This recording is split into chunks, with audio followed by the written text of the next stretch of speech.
हम्म आज हम मार्च 2026 में है और अगर हम देखें तो दुनिया के एक हिस्से में मिसाइलें गिर रही हैं। हाँ, बहुत ही तनावपूर्ण माहौल है। बिल्कुल।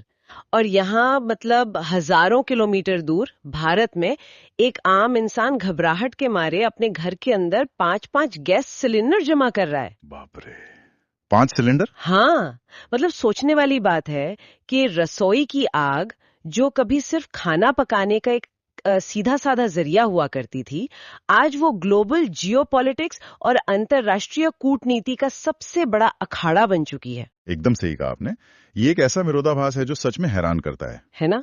मतलब एक तरफ अंतर्राष्ट्रीय कूटनीति चल रही है, युद्ध हो रहे हैं, समंदर में जहाजों की आवाजाही पर फैसले हो रहे हैं, और दूसरी तरफ हमारी रोजमर्रा की भूख और रसोई का चूल्हा। बिल्कुल, इन दोनों के बीच का फासला अब पूरी तरह से मिट चुका है। तो इन दोनों के बीच के इसी ऐतिहासिक और थोड़े खतरनाक सफर को समझने के लिए आज हम अपनी इस गहरी चर्चा में एक बेहद दिलचस्प विश्लेषणात्मक लेख के पन्नों को पलट रहे हैं। जी, जिसका नाम है the journey of the kitchen fire. सही।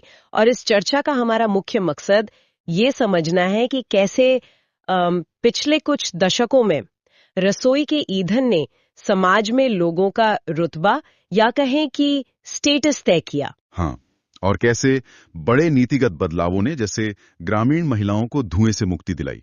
और सबसे जरूरी बात, कैसे आज इस युद्ध के कारण जो वैश्विक गैस संकट पैदा हुआ है ना, उसके बीच इंसानी डर और ये पैनिक होर्डिंग मतलब घबराहट में चीजों को अंधाधुंध जमा करने की आदत वो स्थिति को और भी भयानक बना रही है। एकदम।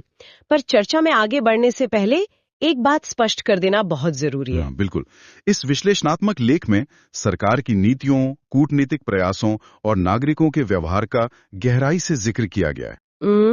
तो हम यहाँ स्पष्ट कर दें कि हम किसी भी राजनीतिक पक्ष दल या विचारधारा का न तो समर्थन कर रहे हैं और न ही विरोध। सही बात है। हमारा ध्यान केवल इस बात पर केंद्रित है कि ऊर्जा का ये जो पूरा तंत्र है वो ऐतिहासिक रूप से विकसित कैसे हुआ, ये काम कैसे करता है। हाँ, और जब ये तंत्र अचानक से टूटता है तो उसका सामाजिक और मनोवैज्ञानिक असर क्या होता है। बस इतनी सी बात है। बिल्कुल, निष्पक्ष विश्लेषण। तो चलिए बिना किसी देरी के अतीत के पन्नों से शुरुआत करते हैं।